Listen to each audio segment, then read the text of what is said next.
आज जाके मौसम थोड़ा सा खुला है जबलपुर में। पिछले कुछ दिनों से इतनी बारिश हो रही है यहाँ पे, इतनी बारिश, थंडर स्टॉर्म्स, लाइटनिंग, ऐसा लग ही नहीं रहा कि गर्मियों का मौसम है, ऐसा लग रहा है मानसून आ गया है। और मेरे को लगता है गर्मियाँ स्किप हो गई इस बार तो बिल्कुल मतलब गर्मी वाला फील ही नहीं आ रहा है यार। बारिश हो जाती है, हवा चलने लगती है अच्छी तेज़ सो वियर्ड ही चल रहा है इस बार। मैं एक बात आज आप लोग को बताऊंगा जो आप लोग मेरे से बार बार पूछते हैं कि तू साइट पे क्यों जाता है, बार बार क्यों जाता है, मतलब लॉकडाउन है। फर्स्ट ऑफ ऑल ये वाली एक्टिविटीज़ अलाउड हैं इसलिए कर रहे हैं, वरना हम लोग भी कैसे करते, क्योंकि आप रोज़ देखते हैं मैं इस पुलिस बैरिकेड के पास से जाता हूँ और मेरे को नहीं रोका जाता है। तो मैं मतलब ऐसा तो है नहीं कि मैं पीएम हूँ या फिर एमएलए हूँ, विधायक हूँ, ऐसा तो कुछ नहीं है। बट द थिंग इज़ कुछ चीज़ें अलाउड हैं तो उसी की वजह से हम लोग को जाने मिलता है। सेकेंडली मैं आज आपको चल के दिखाता भी हूँ कि क्यों जाना रोज़ इम्पॉर्टेंट है, मतलब रोज़ नहीं, ऑल्टरनेट डेज समझ लो, या फिर वीक में 2-3 बार उतना जाना ही पड़ता है यार। बिकॉज ये जो काम है ना कंस्ट्रक्शन का, ये थोड़ा सा अनऑर्गेनाइज टाइप का रहता है, आपको एक बार जाके चेक करना ही पड़ता है। और वैसे आज सैटरडे भी है तो आज सबकी पेमेंट भी होगी, on weekly basis we do the payment, तो सारे वर्कर्स के आज पेमेंट होगी, तो उसके लिए भी जाना इम्पॉर्टेंट है। अब ये मत बोलना कि आज मत जाओ, बिकॉज आज तो पेमेंट है, उनकी पेमेंट नहीं रोकी जा सकती, तो वो तो करने जाना ही पड़ेगा। पहले जब मैं कोई भी ऐसे घर देखता था या फिर कोई भी बिल्डिंग कंस्ट्रक्शन देखता था, वैसे मैं बता दूं मैं मैकेनिकल इंजीनियर हूँ, आप लोग को शायद लगता हो मैं आर्किटेक्ट हूँ या फिर सिविल इंजीनियर हूँ, नहीं हूँ, मैं मैकेनिकल इंजीनियर हूँ। और ये मेरा मतलब मैं पहली बार कोई साइट देख रहा हूँ, जितना भी सीखा है यहीं पे सीखा है, और जितनी चीज़ें जानने लगा हूँ आजकल वो यहीं पे जानी है। तो पहले जैसे मैं ये नया कंस्ट्रक्शन और ये सब देखता था तो मेरे को सिर्फ ऊपर दिखता था कि हाँ बड़ी बिल्डिंग बन रही है, 4 floor 5 floor. But now days जब मैं किसी भी बिल्डिंग को देखता हूँ ना, मतलब पूरा पर्सपेक्टिव चेंज हो गया है। आजकल मैं देखता हूँ अच्छा हाँ इसकी फाउंडेशन कितनी नीचे गई होगी, कैसे कॉलम्स होंगे, और मतलब वो पूरा पर्सपेक्टिव चेंज हो जाता है। ऐसा लगता है कि आप एक्सरे विजन से देख रहे हो, जैसे ये बिल्डिंग है तो इसको आप एक्सरे विजन से देख रहे हो कि हाँ इसमें क्या क्या दिया गया होगा, क्या कहाँ पे है। पहले तो मेरे को लगता था कि मतलब बहुत नॉर्मल सा रहता होगा, बट जब मैंने पूरी साइट संभाली और पूरा देखा कि अच्छा कितनी सारी चीज़ें यहाँ पे, तब समझ में आया कि भाई इतना सिंपल नहीं है। कुछ चीज़ें हैं मतलब लोड ये सब चीज़ें मेरे को ज़्यादा समझ में नहीं आती, कि हमारे आर्किटेक्ट बताते हैं हमको, बट फिर भी कुछ ना कुछ तो आने लगा है। चलिए तो अब आपको मैं ऊपर लेके चलूँगा, पूरा तो नहीं दिखाऊंगा बिकॉज ऑफ सेफ्टी रीज़न। अरे हम ही को गीला कर दिया भैया, ऊपर तराई चल रही है। एक तो कि जब माइक लगा रहता है ना कैमरा में, ये वाटर प्रूफ नहीं रहता माइक अडेप्टर के साथ, तो बहुत डर लगता है बारिश वारिश ना हो जाए। तो मैं ऊपर लेके चलता हूँ आपको, पूरी चीज़ें नहीं दिखाऊंगा because of safety reasons, but जो चीज़ें मेरे को आपको दिखानी ना वो दिखाता हूँ। Sometimes and I can't seem to find a light between the walls I built for myself right in my mind.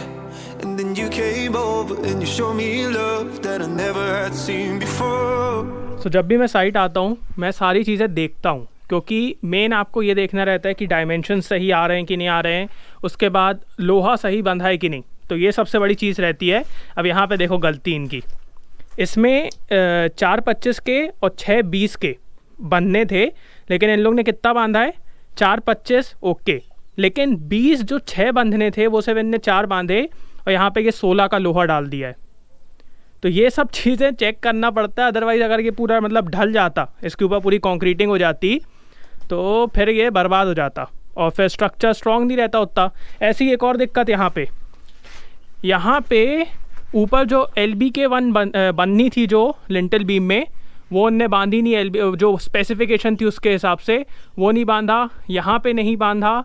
तो ऐसे बहुत सारी चीज़ें देखना पड़ता है। अब क्या है कि यहाँ पे भी एक मिस्टेक था, यहाँ पे ऊपर ये जो 4 आपको दिख रही है ना, ये एक्स्ट्रा बंधवाई है, ये पहले इनने नहीं बांधी थी। तो मैं आर्किटेक्ट नहीं हूँ, मैं बस आके देखता हूँ कि हाँ क्या सही है क्या गलत है, और अगर कुछ रहता है तो फिर मैं आर्किटेक्ट से कंसल्ट करके इनको बता देता हूँ कि हाँ ऐसा ऐसा करना पड़ेगा क्योंकि तुमने ये गलती कर दी है। सो यही करता हूँ मैं, यहाँ पे आके सारी चीज़ें देखता हूँ, क्योंकि दिक्कत ये है ना, ये मेरा खुद का काम है। तो अब अगर मतलब कमर्शियल होता तो उतनी दिक्कत नहीं थी, बट ये खुद का है तो ज़्यादा ध्यान देना पड़ता है सब कुछ सही है कि नहीं है, स्पेसिफिकेशन के हिसाब से है कि नहीं है, क्योंकि बार बार तोड़ना, बार बार बनाना, फिर तोड़ना, फिर बनाना, टाइम वेस्ट होता है। सो इट्स बेटर कि पहले ही देख लो, पहले ही सही करवा दो। अब जैसे वहाँ पे भी एक बीम है LBK, तो वो थोड़ी सी और स्ट्रॉन्ग डलनी थी, वो इनने नहीं डाली, तो अब इसके ऊपर फिर से वो टूट के बन रही है। टाइम वेस्ट है, पैसा वेस्ट है, यही सब होता रहता है। इसलिए यहाँ आना रोज़ ज़रूरी है। मैं 2 हफ्ते नहीं आया था, मेरे को लग रहा था कि हाँ इन लोग सब सही करेंगे, बिकॉज जो नीचे का काम था ना इनने एकदम परफेक्ट किया, मेरे को कुछ बोलने की ज़रूरत नहीं पड़ी, बट ऊपर इनने थोड़ा सा ख़राब कर दिया। सो मैं जैसे ही आया 2 हफ्ते बाद मैंने देखा कि अच्छा हाँ इन लोग ने ये गलती कर दी है, तो फिर अब मेरे को रोज़ आके देखना पड़ रहा है कि इनने सही किया नहीं किया, क्योंकि मतलब ये कंस्ट्रक्शन है ना, यहाँ ख़राब हो गया तो फिर हो ही जाएगा, कौन पूरा तोड़वाता रहेगा, तो इसलिए आना पड़ता है रोज़। सो ये तो हो गई साइड की बातें, अब ये सब तो चलता रहेगा। अब मैं आपको एक ऐसी चीज़ दिखाने वाला हूँ which helps me a lot, it provides me a lot of happiness, and I guess आप लोग को भी ये करना चाहिए, because it is true happiness according to me. Because इससे जो सेटिस्फैक्शन और हैप्पीनेस मिलती है ना, वो शायद ही आपको किसी और चीज़ से मिले। तो यहाँ पे मैं रेगुलरली आता हूँ और यहाँ पे बहुत सारे जानवर हैं, फ्रेंडली जानवर है, शेर चीता भालू ये सब नहीं है, फ्रेंडली एनिमल्स हैं, बर्ड्स हैं बहुत सारी, आपको आवाज़ भी आ रही होगी। अब उनको दिखाने के लिए वो बड़े वाले कैमरा चाहिए, गोप्रो में नहीं दिखा पाऊँगा, क्योंकि जब तक वहाँ जाऊँगा वो उड़े आएंगे, तो वो नहीं दिखाऊँगा। बट आपने यहाँ पे पपीज़ देख लिए हैं, बहुत सारे हैं, डॉग्स बहुत सारे हैं। अब आपको मैं दिखाता हूँ काउस क्या है, यहाँ पे थोड़ा सा ग्रेजिंग करने के लिए आती हैं। अब मेरे अकॉर्डिंग आपको ना जानवरों को तब तक खुद से खाना नहीं देना चाहिए जब तक they are really in need of it, क्योंकि यहाँ पे इतनी सारी घास है और उनका खुद का खाना है, वो खुद आके खा के चले आते हैं। अब यहाँ पे मैं उनको ज़बरदस्ती अपनी रोटी वोटी ये सब दूँ, according to me that is not good. You should not do it until unless it's really necessary, क्योंकि उनका खाना थोड़ा अलग है, अपना खाना थोड़ा अलग है। सो उनको अपना करने दो, बाकी थोड़ा सा खिला के तो आ ही सकते हैं। चलो। Been trying hard not to go out of my mind. And all I need right now is for you to stay the night. But if you keep saying that you've got to leave, then I'm gonna be alright. As long as you tell me that we ain't running out of time. Thinking about all the things. एक और reason यहाँ पे आने का ये भी है कि ऐसे बिना मास्क के ना घूम सकते हैं, क्योंकि कोई है ही नहीं यहाँ पे, एकदम खाली है, तो आराम से पूरा घूम सकते हो। 5:30 पे सारे वर्कर्स भी चले आते हैं, तो अब यहाँ कोई नहीं है, एकदम खाली, इतना सारा एरिया पूरा खाली, समझ रहे हो। सो आराम से मतलब ऐसे थोड़ा सा आराम से सांस ले लो, अच्छा लगता है। पुराने दिनों की याद आती जब बिना मास्क के घूम सकते थे। नाउ डेज़ कहीं पे भी जाना है, कुछ भी करना है। मैं अपने ग्लव्स की कहानी आपको बताता हूँ।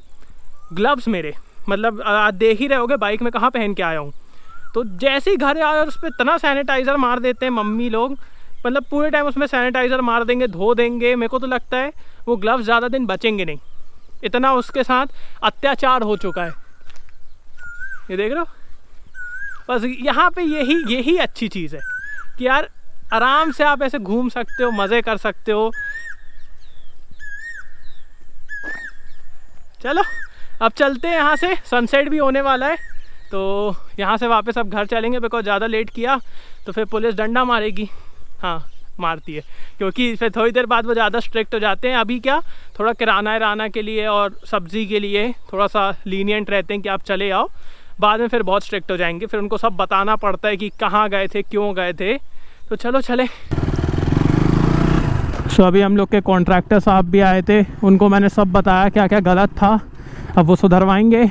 और ये उनकी गाड़ी धुल रही है यहाँ पे मस्त, क्योंकि जब भी अभी क्या यहाँ पे बोरिंग हुई है तो पानी का इतना अच्छा फोर्स है, इतना अच्छा फोर्स है कि गाड़ी धोने में ना मज़ा आ जाता है। तो जब भी गाड़ी आती है, मेरी आती, किसी की भी आती है, हम लोग धोने लगते हैं। सो मज़े हैं आके। Just look at that sunset man, amazing, मतलब क्या मस्त है यार। देखो एकदम ऐसे देख के ना मज़ा सा आ रहा है। और ये सब पूरा यहाँ पे इतनी अच्छी गार्डनिंग हुई है कि मज़ा या दिल खुश हो जाता है। ये देखो, really beautiful. So now on my way back मैं आपको सिर्फ एक चीज़ बोलूँगा, आपके घर के आसपास जितने भी जानवर हैं, maybe birds, maybe dogs, maybe cows, थोड़ी सी उनकी हेल्प करो। बिकॉज अभी ना सबके लिए बहुत टफ टाइम है, उनके लिए भी आपके लिए भी। And during this lockdown specially मैं देख रहा हूँ बहुत से लोग बोलते हैं हम डिप्रेस्ड हो रहे हैं, बहुत सैड हो रहे हैं, ये दिक्कत है, बाहर नहीं निकल पा रहे हैं. Just do one thing, help these animals. जब आप उनकी हेल्प करोगे ना, अंदर से जो आपको खुशी आएगी, पूरा डिप्रेशन सब भूल जाओगे. इतना अच्छा लगेगा ना कि मैंने खुद पहली बार देखा है, क्योंकि मेरे को भी जानवरों से थोड़ा सा डर लगता था पहले, मैं ज़्यादा पास नहीं जाता था. बट अब इंसानों के पास तो जा नहीं सकते, तो मैं जानवरों के पास गया. अब जानवरों के पास गया तो मैंने देखा यार यहाँ पे तो अलग ही लेवल का सेटिस्फैक्शन और खुशी है. क्योंकि जैसे ही आप उनको थोड़ा सा खिलाते हो, खाना खिलाने की बात नहीं कर रहा हूँ, सिर्फ थोड़ा सा उनके सर पे हाथ फेर दो या फिर थोड़ा सा उनके साथ खेल लो, इतनी खुशी मिलती है कि मज़ा आ जाएगा आपको. So it's the best way to tackle depression, sadness right now. और उनकी हेल्प भी हो जाएगी. ज़्यादा आपको बाहर जाने की ज़रूरत नहीं है. मैं तो काम से आता हूँ इसलिए ठीक है, बट अपने घर के आसपास ही करो, बेस्ट रहेगा और आपको खुशी भी मिलेगी. So yeah thanks for watching guys. I hope you are like this video. Oh my god uncle ji. Thanks for watching guys. I hope you are like this video. इसको लाइक कर देना, सब्सक्राइब करना, बेल आइकन दबा देना and comment down लो आपको कैसे लगा आज का vlog. And see you next video. Parag भैया की गाड़ी आज भी मेरी देख के ना फट सी आती है थोड़ी सी, क्योंकि एक बार मैं जा रहा था तो इन्होंने, पता नहीं कोई कैसे भी गाड़ी चलाता रहता है यार.